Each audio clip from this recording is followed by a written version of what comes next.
Jedan od svojih posljednjih portreta Jovanović je sa 88 godina naslikao u zimu 1947. na 48. Jovanović je tada naslikao portret Josipa Broza Tita. Danima sa još 10-ak slikara svaki dan dolazio na Dedinje, gde im je od 10 do 12 Tito mirno sedeo i pozirao. U svom dnevniku je zapisao da mu je veoma godilo to što svakoga jutra za njega dolazi službeni šofer i luksuznim automobilom prevozi ga u Beli dvor na susret s modelom Maršalom.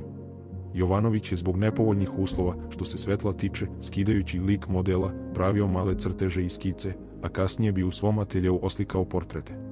Naslikao ga je kako odlučan stoji, oslanjajući se pesnicom o geografsku mapu na stolu. Pritisnuo je baš deo na kojem je bio Trst, koji je bio naš, a onda smo pod pritiskom zapada morali da ga vratimo Italijanima. I baš zato, zbog neprijatnog sećanja na taj čin, Tito je naredio da se Jovanovićev portret preda na čuvanje Narodnom muzeju, ali da se ne izlaže.